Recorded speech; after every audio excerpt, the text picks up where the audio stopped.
Coming to you from our opulent and luxurious 4x8 refurbished room closet at the national headquarters in Indianapolis. With duct tape studio lights and a mic that you barely can hear, we hope to entertain and educate you. This is the Tango Alpha Lima podcast. They call me crazy cause I'm facing all my giants. They try to scare me into thinking I can fight it. They tell me I should never even think of trying. But that's just me, I'm gonna live out in defiance.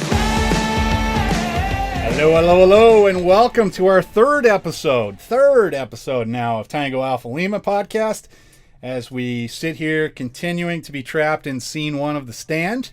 Hope y'all are doing okay out there. I am Mark Seavey, the Special Projects Counsel for the American Legion. I'm joined as always by my co-hosts Jeff and Ashley, who were actually wearing face masks. I refuse to because I am just a habitual non-follower of the law, apparently. Reminder, you can find the Tango Alpha Lima podcast on legion.org, YouTube, Spotify, and anywhere else you get your podcasts. Now, before I go to you guys, I do have two public service announcements, if you will. The first is, yes, the elephant in the room. I am a triggered snowflake today.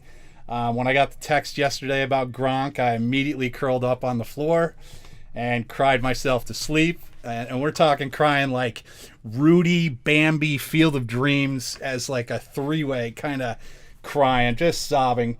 And getting out of bed to come here, probably the most heroic thing I've ever done. Maybe eating gas station sushi and chasing it down with some Irish car bombs, slightly braver, but this is definitely up there. And I'm doing it for you, the listeners. I just want you all to know how important this is.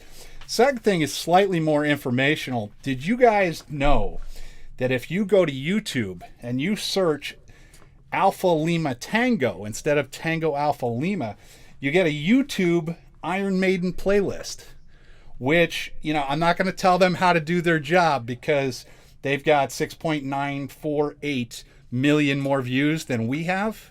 So they may be onto something, but that playlist has neither Rime of the Ancient Mariner nor 2 Minutes to Midnight, which, in my opinion, is a crime against humanity. So, Jeff, I'll put it to you. Which is a sign of the more horrible times we live in, that I have to go on living without Gronk and TB12 in New England, or that an Iron Maiden playlist would have neither of their two best songs? Well, I'm going to say that I know a little bit about one of those and absolutely nothing about the other. So I think you don't know who Gronk is? Of course I know who Gronk is. He's on the receiving end of the greatest quarterback of all time and Michigan alum, Tom Brady. Right. I'm excited. I'm going to be a Tampa Bay fan now. I'm super excited for this. I'm going to be second. They'll be my second team. I can't turn against them totally. Like, I feel sad that they're gone, but you know, they gave us such good years. Ashley, what do you got going on out there? Up in the DC world? Up in the DC world. A whole lot of work. I am just grinding it out, making stuff happen at work, and I'm trying to get communication and information out there. So that is what I do on a daily. So between that and I get to hang out with my awesome husband. So you see this new chair? Bought this new gamer chair. Yesterday he put it together and he proceeded to wheel himself around the house and scream, "This is how I travel now." And That's it reclines, awesome. Like it reclines all the way back. Like it's something out of WALL-E. It's unbelievable. So he's been my comedic relief. I also have a gamer chair at home and it is spectacular. And I wish I could bring it into work. But now that I'm up in the legal offices, I've got this 1950s like red leather chair with studs. And I can't tell if it's bad form to just immediately get rid of it and put in a gamer chair or not. But I'm going to bow to the conventional wisdom, I guess, and keep it for a little while anyway. I think it's interesting about all these gamer chair things because now I feel at a big disadvantage in the pandemic because I grew up playing outside, not playing games, so which I always thought made me better than everyone. But now I'm suffering. Yeah, you are ill prepared for this, isn't it? All right, we will start with topic one, and to me it's fairly interesting, and we've had a development here, but it's the Iranians and the Russians have been playing some pretty dangerous games, and I'll start with the Iranians. And this is from the Telegraph. Fears were growing of a new confrontation in the Persian Gulf after the United States accused Iranian naval forces of carrying out dangerous and harassing maneuvers near its ships in the region. The incident came just days after armed men, presumed to be members of Iranian Revolutionary Guard Corps, boarded a Hong Kong-registered oil tanker in the Strait of Hormuz. The U.S. Fifth Fleet said a group of 11 Iranian naval vessels harassed 6 U.S. Navy vessels in the northern Persian Gulf for an hour on Wednesday. I don't know if you guys have seen the video, but it looked like a swarm attack that never actually happened. They kept going closer and closer to the U.S. Navy ships. And today there's actually been a development where the president somewhat, I guess, inarticulately said that I have given instructions to the U.S. Navy to shoot down and destroy any and all Iranian gunboats if they harass our ships at sea. I'm sure he didn't literally mean that the ships were above the water, but Jeff, what do you think about this? It's interesting to me that in this time, when people are so on edge globally with the long-standing wars that many countries, not just us, have been in, that they think it's okay to even tease an attack on really large U.S. Navy ships. I think, but then I think on our side, we probably shouldn't escalate it with rhetoric. It probably should have been done through some back channels, and if need be, one of them might need to become a submarine. Ashley, what do you think? I have to agree with Jeff on this one. It's poor timing. It's like, why, for lack of better pun, why rock the boat? Why now? It's discouraging because it's like we see that the pandemic, you've got all of these things happening at once, and for someone just to rationalize that like this is a good idea and this is the right time to play Battleship, I don't know. Yeah, look at how the USS Cole went down. This was the same sort of thing, that there was small ships out there, and you have no way of knowing as the ship's coming at you if it's hostile or not. I'm kind of in favor of the comment by the president, if only because it puts them on notice. Hey, stop playing these games. But boy, that is a dangerous game of chicken to be playing. I mean, you're talking about a U.S. Navy that is looking for anything, and I don't know why they keep giving them reasons like this, especially out in international waters. It's kind of crazy. I know the Iranians tried to say that it was the Americans were making intimidating moves and all this. I have a pretty hard time believing that, but to each their own. But now's not the time to be playing. Is it opportunism? I mean, are they just trying to take this opportunity to make us look bad, like, oh, the evil imperial aggressor, because they know that if they do it too long, one of their ships is going to become a scuba diver's reef at the bottom of that ocean, and it's just they think that they're going to turn the PR against the U.S. and it could be some opportunism. Yeah, that's what I think. They're trying to break down our ability to keep having this physical buffer around the ships, or they're actually looking for something to happen. And either one of those is not a great plan on their part. Yeah, they're poking the bear. They are poking the bear. Pooh Bear's gonna wake up. It's not gonna be great. Gonna be hungry. And sort of in a similar vein, a Russian pilot did the same sort of thing, where a Russian Su-35 apparently went inverted over a Navy P-8 Poseidon reconnaissance aircraft and did the whole Top Gun maneuver where he was upside down over the thing. That also not a great idea. Even under the best of circumstances, not a great idea, but you hate to see that. I'll tell you, this one, that one annoys me a little bit more, because it's people like that, and it's a person, not a nation state. It's people like that who are never satisfied with their own job, and it's like he's auditioning, to be a stunt pilot, or or something like that. And everybody wants to be in Hollywood. He should just be glad that he's a fighter pilot. That's all I'm saying. Yeah. Just on a side note, when does Top Gun 2 come out? I saw a little bit about. I don't know when it comes out, but I saw there's a pretty good article with about what's his name. Val Kilmer has a new book out about the filming of the first one, and I'm not the biggest Top Gun enthusiast, but the article was quite interesting. I think didn't all the movies get pushed? Like, I think so. That's why I'm asking. I know with everything COVID related, I thought I saw a trailer for it actually while I was out in Hollywood, if I'm not mistaken. Yeah, at your post, I know.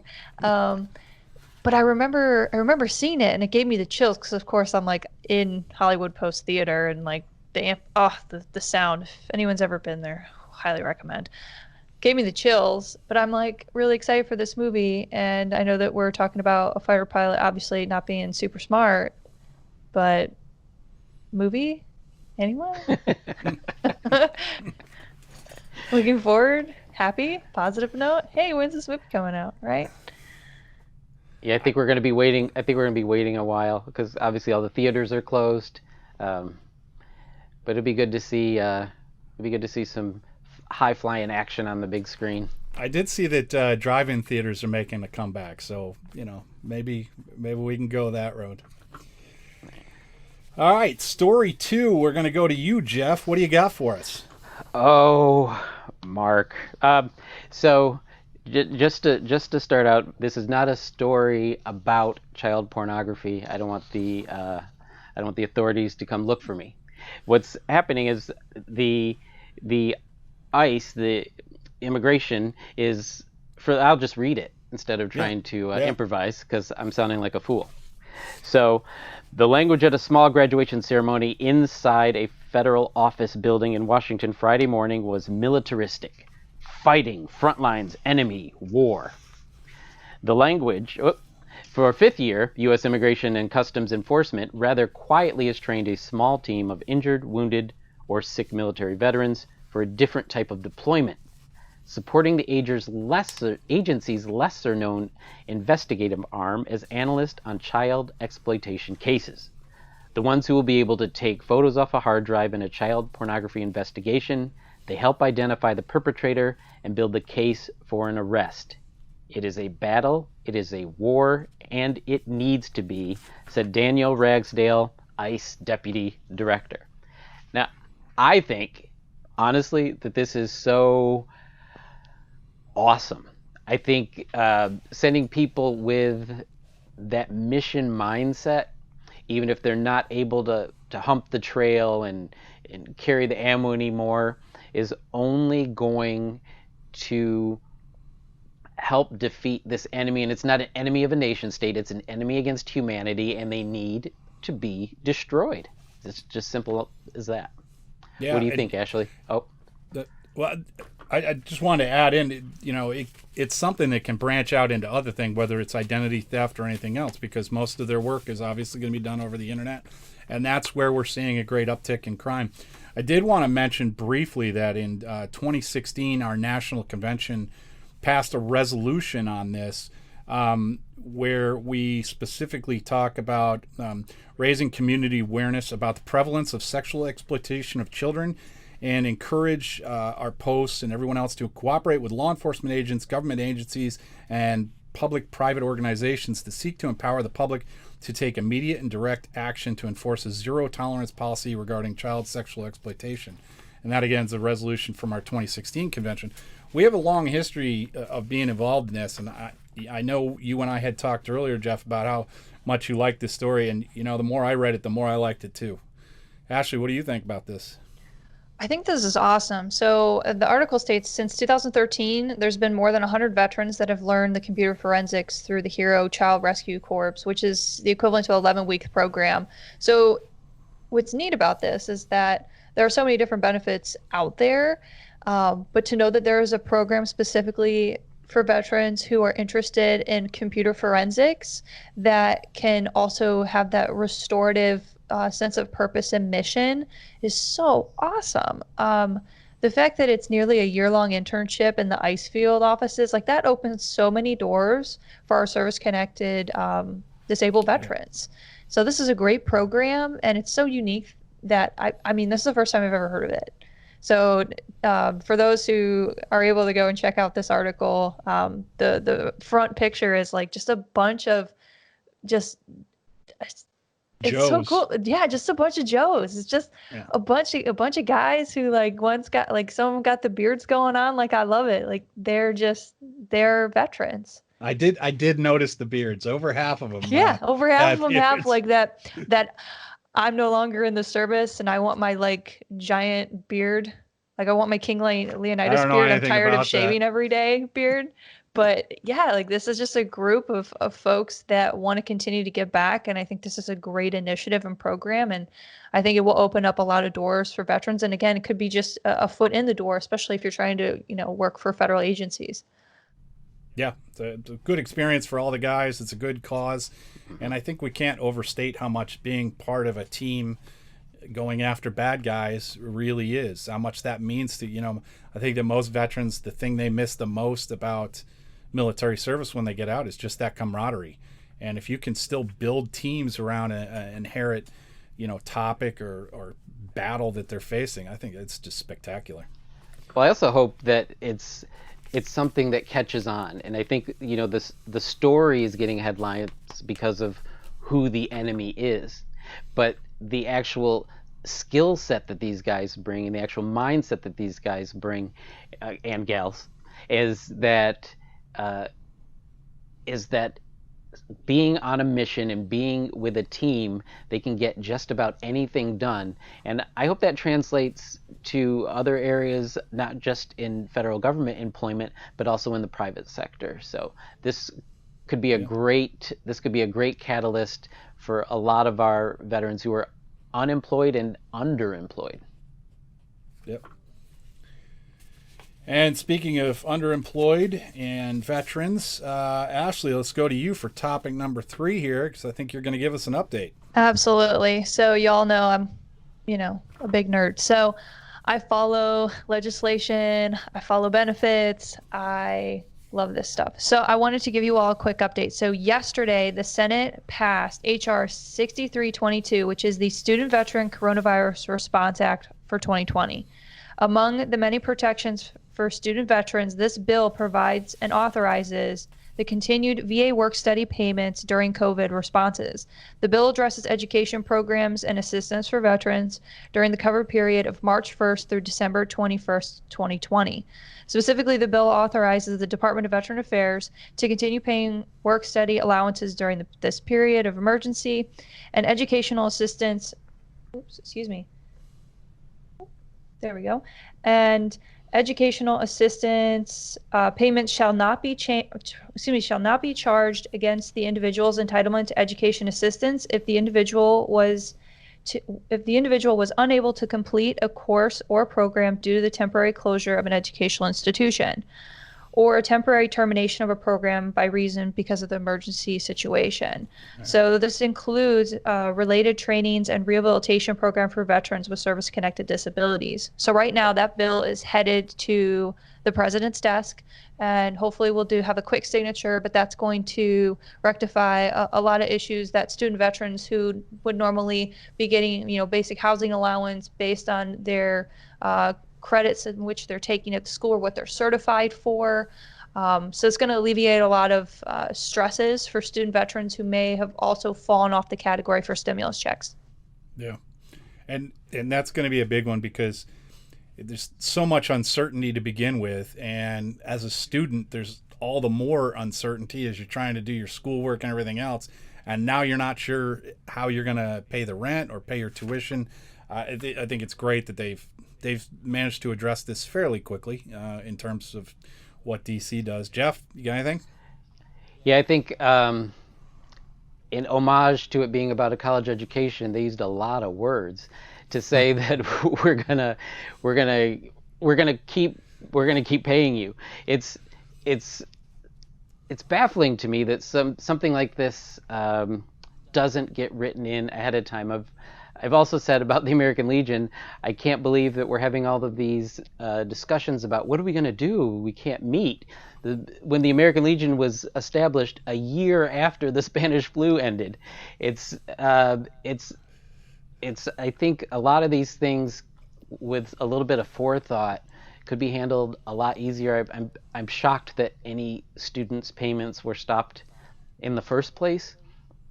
The damage that does to a student who's living, I mean, it's not even paycheck to paycheck. It's just like, I remember I was living day to day. Like, oh, I can do things today. That's awesome. That's tomorrow Jeff's problem. That was me in my undergrad. Absolutely. Right.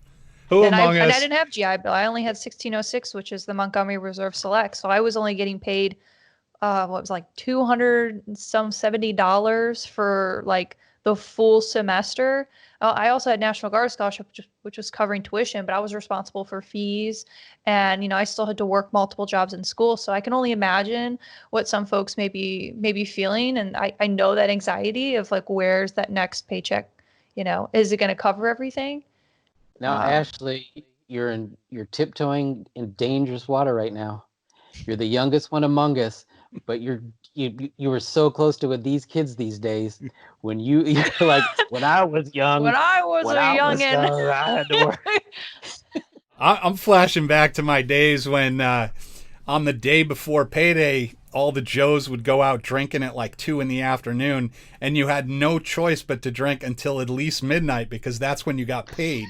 And so you couldn't cash out your tab until then. The bar, so just micro sipping your beer. Yeah, so you'd wait till one of your buddies passed out, you put him in the corner with a styrofoam cup, and you just wait until midnight. But hopefully those days are past. Hopefully our newest Joes and Joettes have a little bit more common sense than we did back in the day. Back in my day, Back in my day. When we were still using muskets.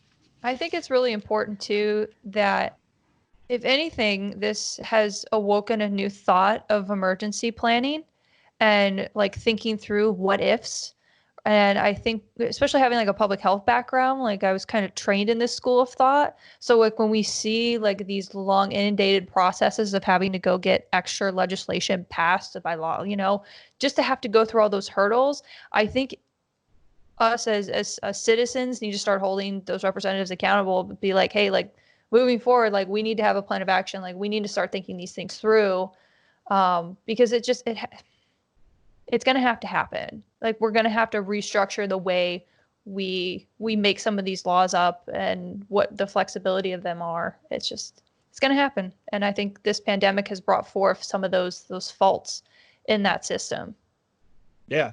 And unfortunately, I think if you have a rainy day fund and then you use it, and then everyone else who didn't have a rainy day fund is just holding their hands out, it doesn't really incentivize. Hopefully we're going to have some common sense.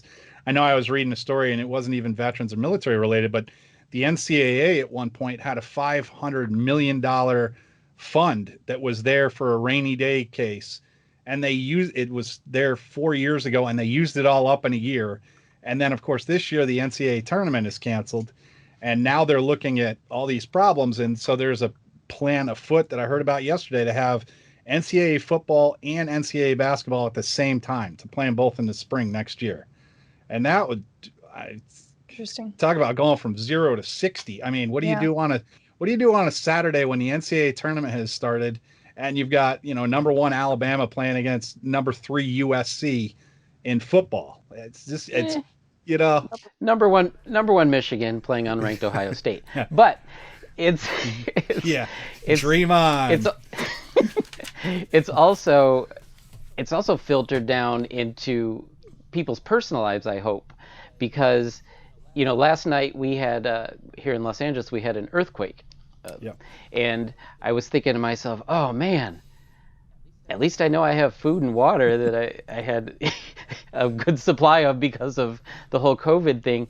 But our emergency response as our emergency preparedness as individuals, even in places where it's a when it's going to happen, like Los Angeles with earthquakes, we are so not prepared. And the government's not prepared, and all the way down to we, the people, are not prepared. and hopefully we can handle that. I know emergency preparedness is one of the programs of the American Legion, and I don't know if how we can potentially leverage this to start leading the way in emergency preparedness, and start talking about that, because we're realizing that it is a program and it's kind of there, but now we're realizing how important it may just be and impactful it might be to our community, state, and nation that we have all pledged to support. Yeah, and I know that some Legion posts are looking at that, and I hope it's something that moves forward. Obviously, that'd be a great idea. All right, let's go to the rapid fire. And here's a story that I know everyone was wound up about when we talked about it back in our little practice sessions of the podcast. But this from Air Force Magazine. Want to be one of the first military members to volunteer to join the Space Force? Your 30-day window of opportunity starts May 1. Quote, I know 30 days isn't a long time, which is why we're trying to get out in front of it, said Chief Master Sergeant Roger Tauberman, the Space Force's top enlisted officer, which is just, I mean, Chief Master Sergeant of the Space Force is just the greatest title ever. He said, I understand it's a life-changing decision, a life-impacting decision for you and your family, so we want you to get it right. All right, hand in the air. Would you join the Space Force if you were, young and dumb again? I would. I don't think I wouldn't join the Space Force, like the military Space Force, but I would join the cast of that new TV show that's also starting, I think, early May. I Is it with Steve Carell? Yes. Yes. Oh, so excited. I'm trying to keep like marginal expectations because I don't want to compare it to like The Office. But you know what I mean? Like I've seen some of his other movies, so I'm just like keeping it right here. I mean, I think that's going to thrive, because does anyone really know what the Space Force is going to do? I mean, the advertisement here said it's applications are open to anyone in the Defense Department, not just Air Force personnel who already control satellites and manage rocket launches. Okay, well, that's Does that about mean no everybody. PT because you're in zero gravity? Do you have to do like the moon? No, I'm just kidding. I'm teasing. You weren't gonna. Please tell me you weren't gonna say moonwalk. I was gonna say moonwalk. Grandma Ashley. Right. I love the fact that she's also doing the robot at the same time, which what? I can't, you can't see me moving. I'm trying to do it. But I mean, I'm trying. If people are just listening to this and not watching, they're not watching the slow, sad decline of Ashley. We're falling apart, guys. I still have a hard time even envisioning what Space Force is going to do, but more power to them. There's got to be some people out there. I'm assuming it's tech guys who are like, this is going to be great, but I'm at a loss to explain what they're going to do. Every reference I have is all sci-fi, so it's very. To everybody that wants to meet Baby Yoda, I guess. All right, here you go, Ashley. This one's for you. The Air Force Times. An Air Force recruiting office in Ohio is hoping the scintillating popularity of Joseph Allen Maldonado Passage, better known as the bleach blonde mullet aficionado Joe Exotic, will yield results as recruiters struggle to keep up in an evolving landscape beset by COVID-19. An Air Force recruiting poster referencing Tiger King, Murder, Mayhem, and Madness on Netflix said, have you been so intrigued with the Tiger King that you may be thinking you want a job resembling Joe Exotic, carrying a gun or working with animals? The recruiting office posted alongside side-by-side images of Joe and Carol, hey, all you cool cats and kittens basking. Now, I couldn't help but note that by the time this story showed up on the Air Force Times, the recruiter in Ohio had already taken the post down. Now, do you think this was a recruiter that got out in front of their skis and was stunned by the sudden popularity? Do you have a problem with them trying to use Tiger King to recruit? So I think this is hilarious. So my husband's a recruiter in DC and he comes from Ohio recruiting. So I'm very familiar with the recruiting space out there. So I'm going to have to figure out who this was because this is epic. And I applaud them because I think there's a lot of power with using social, like pop culture and social media trends. So like last week, I know I was holding up a picture to the screen and it was just a coloring contest and it had a picture of Joe Exotic. And that was from like Underground Tokyo Noodles. Like I think that was great marketing. Yeah. And I think that there's an opportunity to kind of dig in and relevancy and humanize a little bit more that like, yeah, we're all people too, but we put on our nation's cloth and we do awesome stuff. Although I will point out that this recruiter obviously knew his Ohio audience. Not saying that's good or bad, but I don't know that the United States military wants to align themselves with somebody who manipulates through meth and tigers. Do you want to be more like someone who manipulates through meth and tigers? Sign up today. Like I don't see it.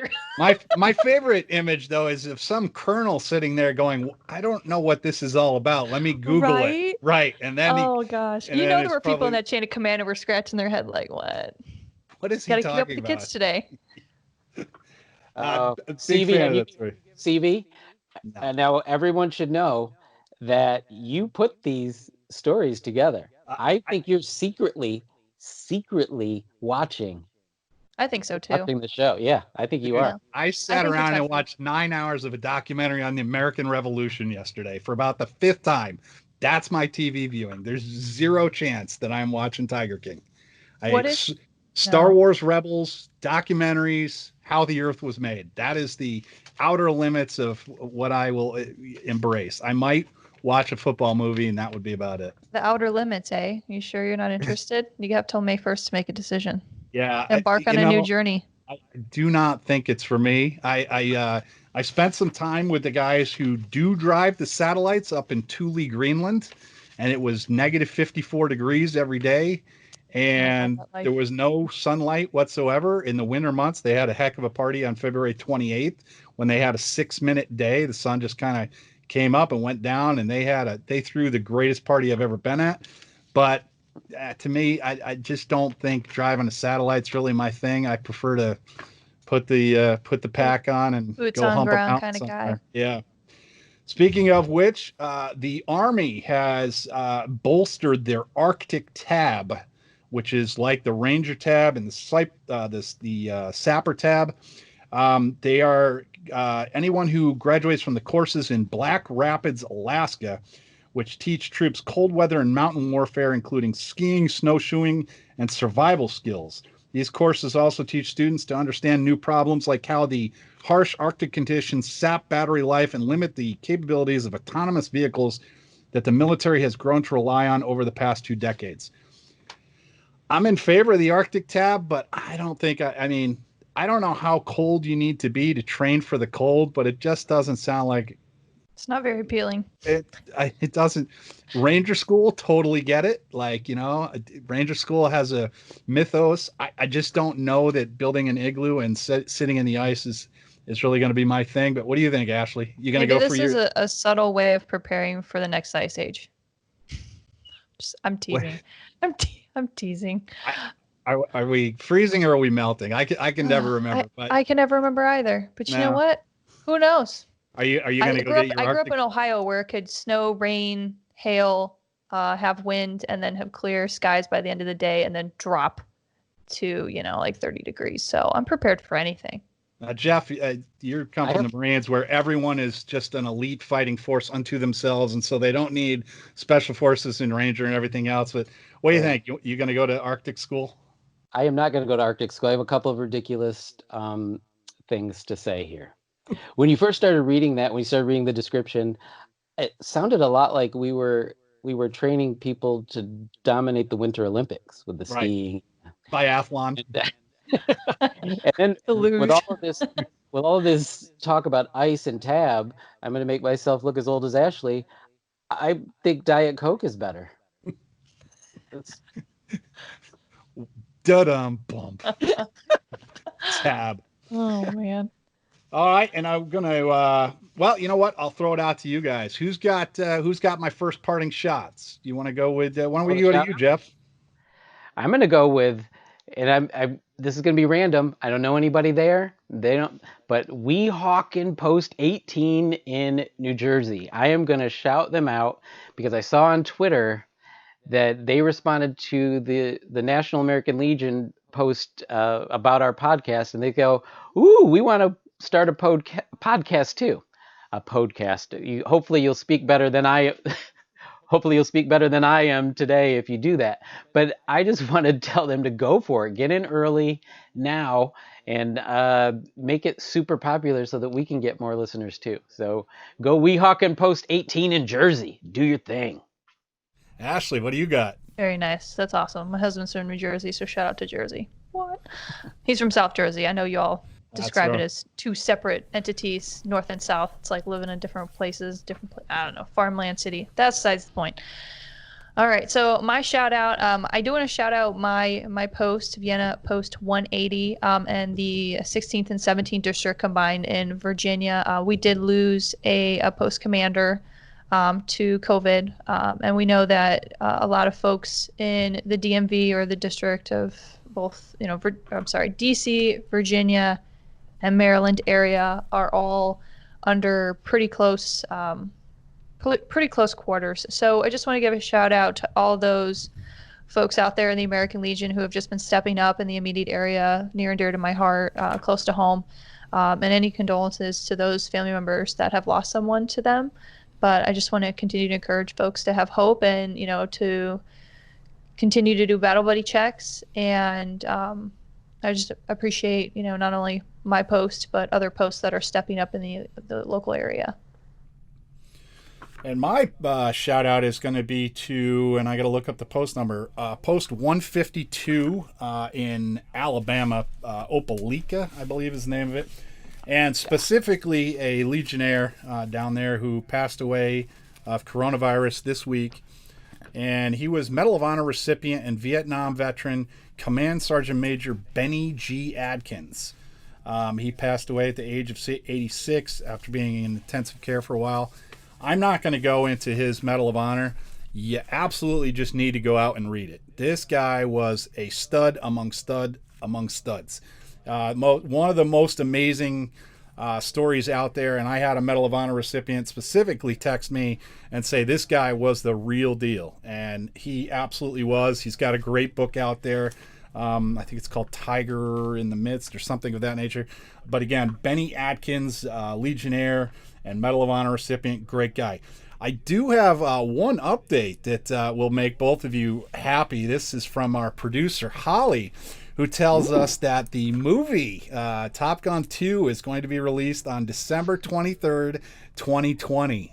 So you guys can just go out and buy your tickets now. So, and on that up note, we will leave it. I've got to go buy some Tampa Bay Buccaneers gear and come up with a reason not to go home to my kids who are probably burning the house down. But I thank everyone for joining me again. Jeff, thank you. Ashley, thank you. And we will see you again in another 2 weeks. Remember, you can download the podcast on the Legion website, on YouTube, and anywhere else that you get podcasts. Thanks. Stay safe. Stay home. Be well, people. Bye.